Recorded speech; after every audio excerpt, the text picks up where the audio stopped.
Praise the lord. ప్రభు అయిన యేసుక్రీస్తు నామంలో మీ అందరికీ మా హోసన్నా మినిస్ట్రీస్ తరపున హృదయపూర్వకమైన వందనాలు తెలియపరుస్తున్నాను. ప్రభు మిమ్మల్ని ఆశీర్వదించి దీవించునుగాక.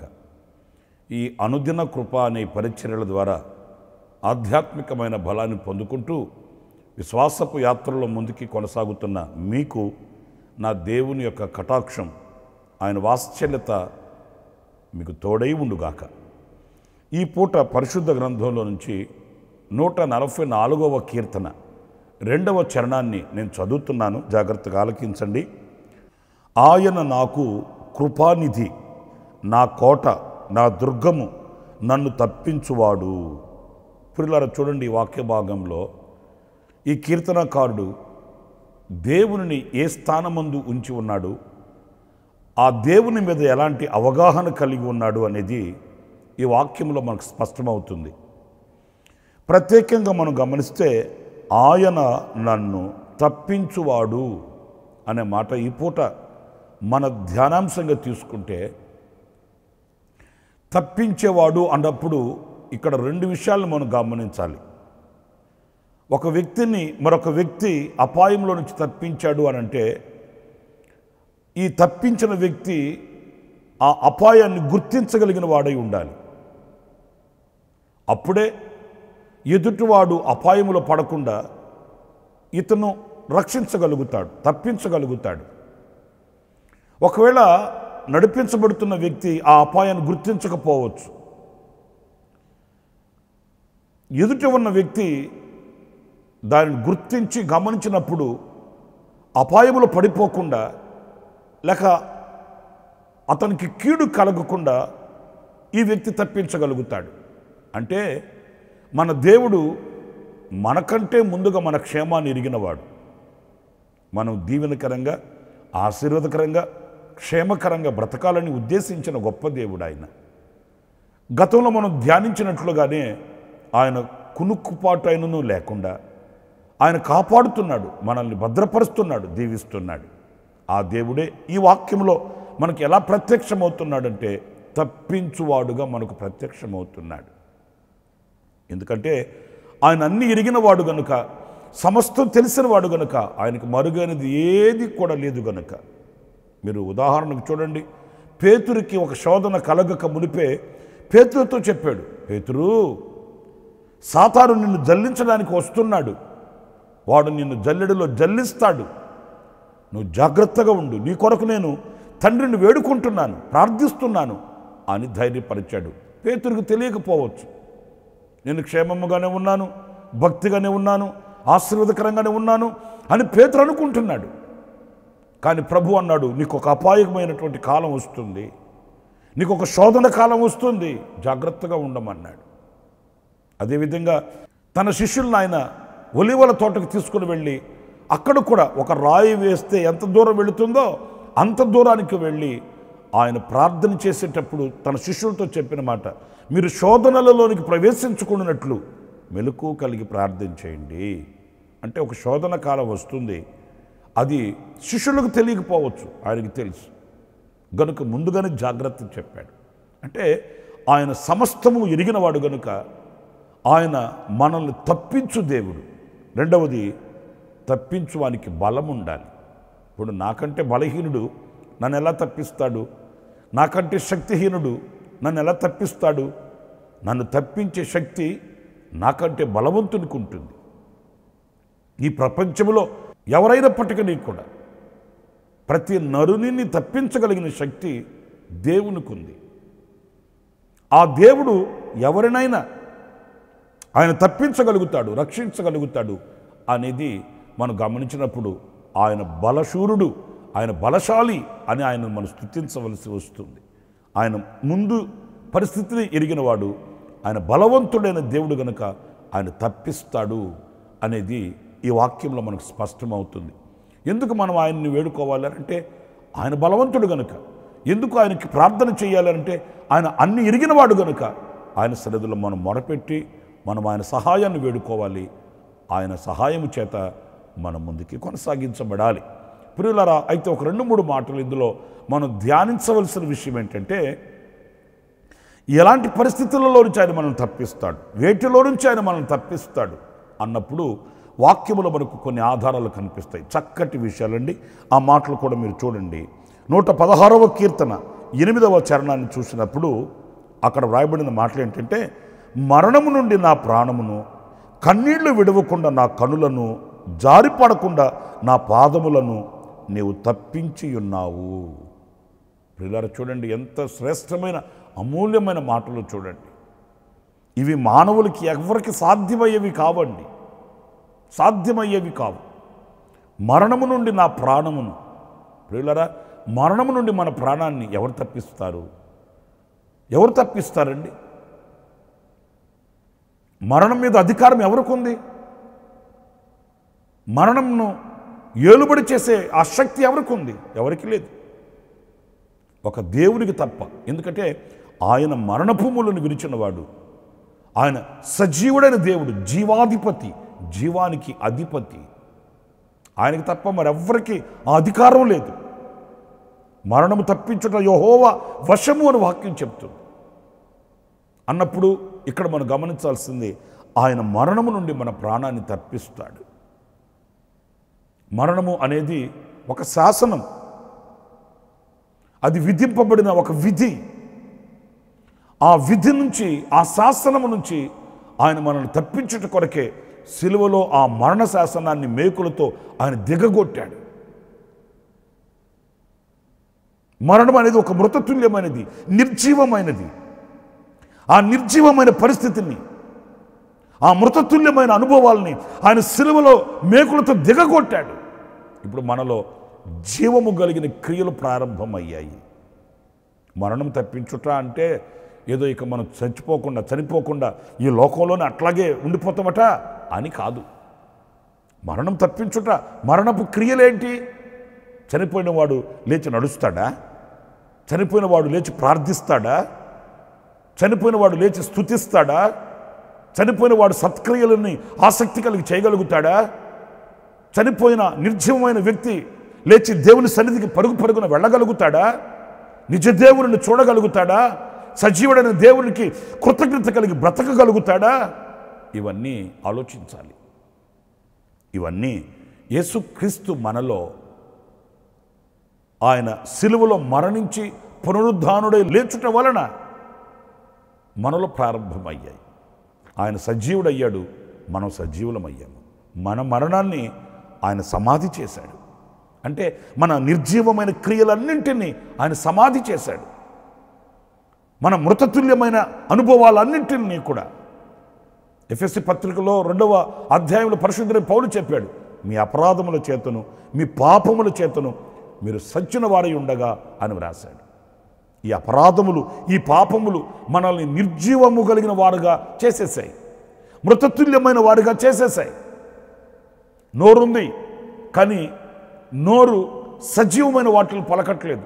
కనులున్నాయి, ఈ కనులు పవిత్రమైన వాటిని చూడట్లేదు. ఇలాగా నిర్జీవమైన వాటికి మనం అప్పగింపబడి మృతతుల్యమైన శరీరముతో మనం సచ్చిన స్థితిలో ఉన్నప్పుడు ప్రభువు యొక్క జీవార్థమైన క్రియలు మనలో ప్రారంభమయ్యాయి. తత్ఫలితంగా ఈరోజు పవిత్రమైన మాట మాట్లాడగలుగుతున్నాము, పవిత్రమైన దృష్టి కలిగి ఉండగలుగుతున్నాము, పవిత్రమైన మార్గంలో నడవగలుగుతున్నాము, పవిత్రుడైన దేవునిని ఆరాధిస్తూ బ్రతకగలుగుతున్నాము. ఈ మార్పు ఎవరు మనుషులు మనలో కలుగు చేయలేరండి. ఇలాంటి మార్పు ఎవని వలన మనకు కలగదు, ఆయన మూలానే కలగాలి, ఆయనే మనకు ప్రసాదించాలి. ఎందుకంటే ఆయన హృదయ రహస్యములను ఎరిగినవాడు, హృదయమును మార్చే శక్తి ఆయనకుంది, మనసును మార్చే శక్తి ఆయనకుంది. ఎదుటి వ్యక్తి యొక్క మనసుని విప్లవాత్మకంగా మార్చి ఒక మధురమైన అనుభూతిని మనసులో స్థాపించగలిగిన శక్తి మన ప్రభు అయిన యేసుక్రీస్తుకుంది. ఆయన బందిపోటు దొంగల్ని మార్చాడు, నరహంతకుల్ని మార్చాడు, రాక్షసత్వం కలిగిన మనుషులలో వెలుగును ప్రకాశింపచేసి వాళ్ళ బ్రతుకుల్ని ఆయన ఆశ్చర్యకరమైన వెలుగులోనికి పిలిచి వాళ్ళ బ్రతుకులు ఒక కొండ మీద కట్టబడిన పట్టడం వలె, దీపస్తంభం మీద పెట్టబడిన ఒక దీపం ఎలా వెలుగై ఉంటుందో అలాగున మార్చాడు, మారుస్తూ ఉన్నాడు. మరణం తప్పించుట, నిర్జీవమైన క్రియలను తప్పించుట, మృతతుల్యమైన ఆ కార్యాలను తప్పించుట, మనల్ని జీవము కలిగిన వ్యక్తులుగా నిలబెట్టుట ఆయన వశం. ఆ మరణాన్ని ఆయన తప్పిస్తాడు. రెండవ అనుభవాన్ని నేను మీకు జ్ఞాపకం చేస్తాను. 41వ కీర్తన మొదటి పల్లవిలో మనం చూసినప్పుడు, బేదలను కటాక్షించువాడు ధన్యుడు, ఆపత్కాలమందు యెహోవా వానిని తప్పించును. ఆపత్కాలమందు ఆయన తప్పిస్తాడంట. ఆపత్కాలంలో నుంచి చూడండి, ప్రతి వ్యక్తికి కొన్ని ఆపదలు ఉంటాయండి. లోకంలో మనకు ఆపదలు లేవని కాదు, ఉంటాయి. ఇది గాఢాంధకారపు లోకం, చీకటిమయమైన లోకం, స్వార్థపూరితమైన లోకం, సాతాను వశమైన లోకం. అయితే ఈ లోకంలో మనకు కొన్ని ఆపదలు రావచ్చు. శత్రువుల వల్ల రావచ్చు, స్నేహితుల వలననే రావచ్చు, నా అనుకునే వాళ్ళ వలన రావచ్చు, దుష్టుల నుండి రావచ్చు, ఏ రీతిగానైనా రావచ్చు. ఆపదలకి ఒకే మార్గము, ఒకే ద్వారం అనేమీ లేదు. పలు విధాలుగా మనకు ఆపదలు రావచ్చు. నీతిమంతునికి కలుగు ఆపదలు అనేకములు అని వ్రాయబడి ఉంది కీర్తనలో. నీతిమంతునికి వస్తాయి, ఆపదలు వస్తాయి. ఏ ఆపదలు రాకుండా హాయిగా అల్లారు ముద్దుగా చక్కగా మృదువుగా పెరుగుదాము అని అనుకోకూడదండి. ఆపదలు వస్తాయి. ఈ ఆపదలన్నింటిలో మనల్ని ఆయన తప్పిస్తాడు. ఎందుకంటే మన నీతికి తగినట్లు ఆయన న్యాయం తీర్చే దేవుడు, న్యాయం చేసే దేవుడు అండి. ఏ ఆపదలలో మనం పడిపోకుండా, ఏ ఆపదలలో మనం కన్నీరు కార్చకుండా, ఏ ఆపదలలో మనం తలవంపులు కలిగిన వారమై కృంగిపోకుండా ఆ ఆపదలన్నింటిని ఆయన తప్పిస్తాడు. ఉదాహరణకు నేను మీతో చెప్పన, దావీదుకి ఎన్ని ఆపదలో, మేలు పొందుకునిన వాళ్ళ ద్వారా ఆపదలు. సౌలుకి దావీదు చేసిన హాని ఏమీ లేదు, కీడేమీ లేదు, మేలే చేశాడు. మేలు పొందుకొనిన సౌలు దావీదుకి కీడు చేశాడు. ఎన్ని ఆపదలో, భోజనానికి పిలిచాడు, విందుకు పిలిచాడు, ఈటి విసిరాడు. దేవుడు అతన్ని తప్పించాడు. దావీదును చంపాలని కంకణం కట్టి సైన్యాన్ని కూడగట్టుకుని వెళుతున్నప్పుడు ఇక అయిపోయింది, దావీదు చరిత్ర దొరికిపోయాడు అనుకున్నాడు. దేవుడు తప్పించాడు. ఎన్ని ఆపదలో, తన ఇంటి వారి వలన వచ్చిన ఆపదలు. తన సొంత కుమారుడండి, తండ్రి మీద మడిమెత్తాడు, తండ్రి మీద కత్తి చూపాడు, తండ్రిని చంపాలని కంకణం కట్టాడు కఠినాత్ముడులాగా.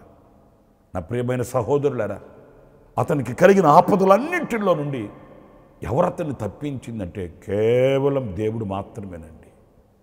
దేవుడు తప్ప వేరొక ఆశ్రయం దావీదుకు లేదు. మీరు ఎప్పుడైనా ఆలోచించారో లేదో కానీ దావీదు అలాగా సౌలుకు భయపడి అరణ్యమునకు వెళ్ళిపోయి ఆయన ఆకులు మేస్తున్నాడు, ఆకలి తట్టుకోలేక. అలాంటి కష్ట పరిస్థితుల్లో నేను అంటాను, దావీదు తండ్రి కానీ దావీదు అన్నదమ్ములు కానీ ఎవ్వరు సౌలు దగ్గరికి వెళ్ళి దావీదు పక్షాన సౌలుని బతిమాలిన వాళ్ళు కానీ సంజాయిషి చేసిన వాళ్ళు కానీ మాట్లాడిన దిక్కు లేదండి. నేను అంటాను, సౌలు దావీదును చంపాలని కంకణం కట్టినప్పుడు సౌలు సైన్యంలోనే ఉన్నారు కదా దావీదు అన్నదమ్ములు, వెళ్ళి ఆయన బతిమాలుకోవచ్చు కదా. అయ్యా మా తమ్ముడు ఏదో తెలుసో తెలియకో ఒకవేళ మీకు బాధ కలిగి ఉంటుంటే క్షమించండి, చిన్నవాడు, మీరు పెద్దవాళ్ళు, మీరు కోప్పడితే ఎలా, మీరు జాలి చూపించాలి, దయ చూపించాలి అని బతిమాలుకోవచ్చు కదా. లేదు, దావీదును వదిలేసుకున్నారు. కానీ దేవుడు వదిలేయాలి కదా. దేవుడు మనుషులు వదిలిపెట్టినట్లుగా దేవుడు వదిలిపెట్టేస్తాడా? లేదు. దావీదుకి కలిగిన ఆపదలన్నింటిలో నుండి దేవుడు తప్పిస్తూ వచ్చాడు. ఇది రాజుగా అయిన తర్వాత కాదండి, ప్రారంభం నుంచి కూడా దావీదు సాక్ష్యం చెప్తాడు. నా మందలోకి ఎలుగుబంటి వచ్చింది, నా మందలోకి సింహం వచ్చింది, నా దేవుడు నాకు శక్తినిచ్చాడు, నేను వాటిని మేకపిల్లను చీల్చినట్టుగా చీల్చి పడేశాను. నిజమే, మనకు కలిగిన ఆపదలు మన శక్తికి మించినవిగా కనిపిస్తాయి, మన బలానికి మించినవిగా కనిపిస్తాయి. కానీ మనం కంగారు పడాల్సిన అవసరం లేదు, కృంగిపోవాల్సిన అవసరం లేదు, దిగులు పడాల్సిన అవసరం లేదు. ఎందుకంటే ఆ ఆపదలన్నింటిలో నుండి శక్తిగల దేవుడు, ఆనాడు దావీదును తప్పించిన దేవుడు, మనల్ని కూడా తప్పిస్తాడు. సజీవుడు గనుక ఆయన ఆ ఆపదలు మన దగ్గరకు రాకుండా, మనం ఆపదల్లో పడిపోకుండా ఆయన మనల్ని తప్పిస్తాడు అనేది ఈ వాక్యం చెప్తున్న సత్యం. ఇంకొక మాట కూడా నేను మీకు జ్ఞాపకం చేస్తాను. అది 34వ కీర్తన 4వ చరణాన్ని మనం చదివినప్పుడు, నేను యెహోవా యొద్ద విచారణ చేయగా ఆయన నాకు ఉత్తరమిచ్చెను, నాకు కలిగిన బాధలన్నింటిలో నుండి ఆయన నన్ను తప్పించెను. కలిగిన బాధలన్నింటిలో నుండి, ఆపదలే కాదు బాధలు. ఈరోజున ఈ బాధల జోలికి మనం వెళితే గుండె ద్రవించిపోద్ది.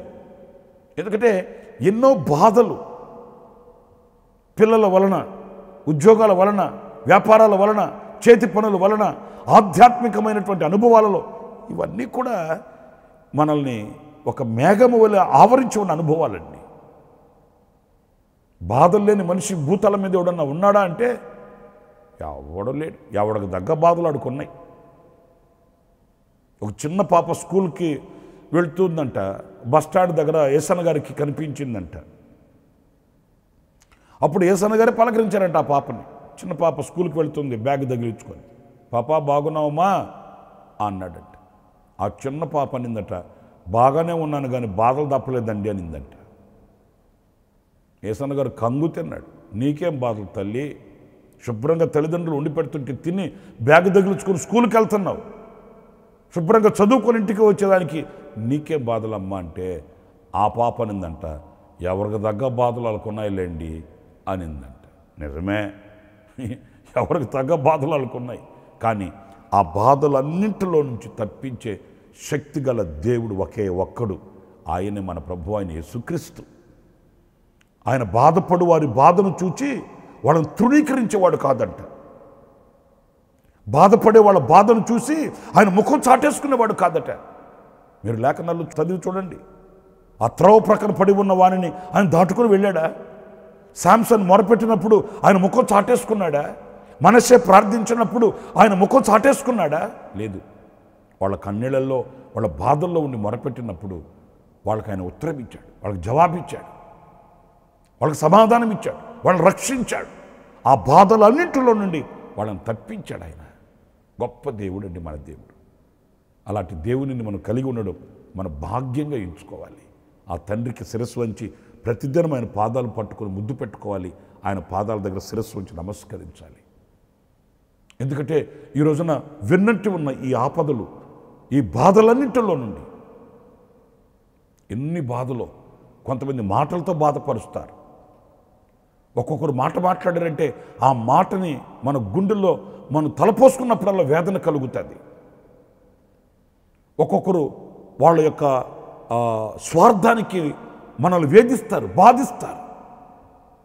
ఇవన్నీ మన గుండెల్లో ఒక తీరని జ్వాలగా నిలిచిపోతుంటుంది. అయితే నా ప్రియమైన సహోదరులారా, నది వల్లే సమాధానాన్ని ఇచ్చు దేవుడు మనతో ఉన్నాడు. ఆయన ఆ బాధలన్నింటిలో నుండి మనల్ని తప్పిస్తాడు, మనకు సమాధానాన్ని ప్రకటిస్తాడు, సమాధానమును మనకు అనుగ్రహిస్తాడు. ఆయన మన చెయ్యి విడువడు. ఆయన మనతో నిలిచే ఇమ్మానుయేలు దేవుడు అండి. ఆఖరిగా ఇంకొక మాట, అదేంటంటే దినవృత్తాంతాల మొదటి గ్రంథం 4వ అధ్యాయం 10వ వాక్యంలో మనం చదువుతాము.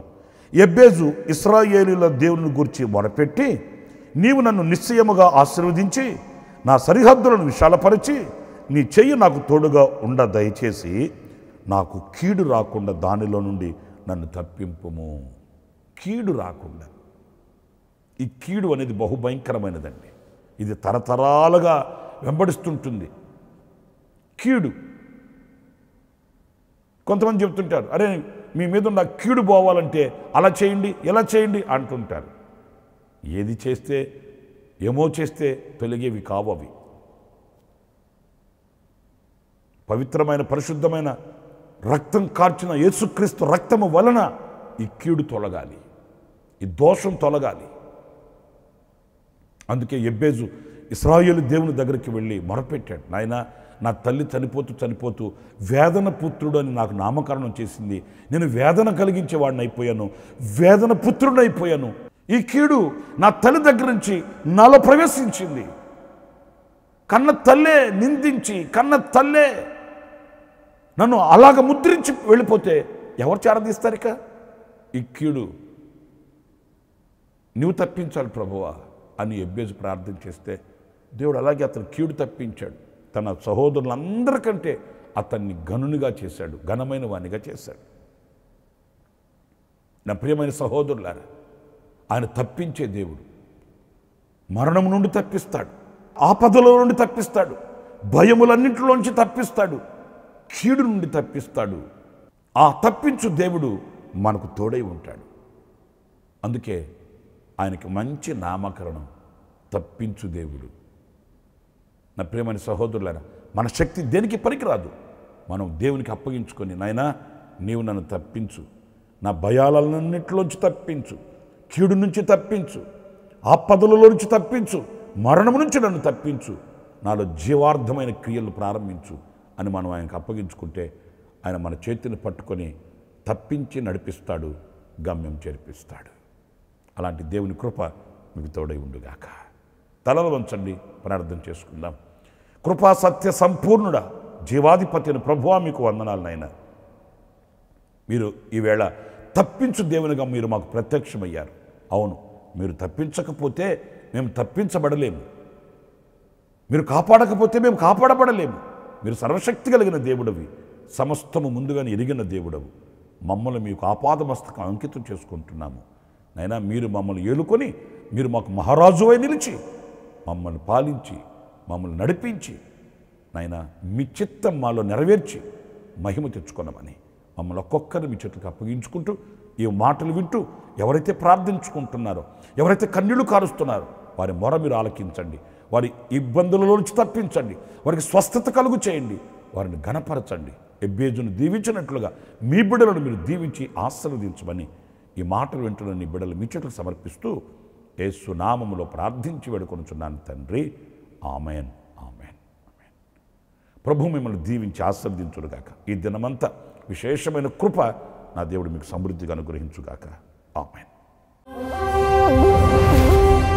ప్రతి దినము ఈ అనుదిన కృపాను సందేశాల కొరకు, ఇంకా మరిన్ని ఆత్మ సంబంధమైన సందేశాల కొరకు ఈ మా యూట్యూబ్ ఛానల్ ని సబ్స్క్రైబ్ చేసుకోండి. Pastor Ramesh, hosanna ministries.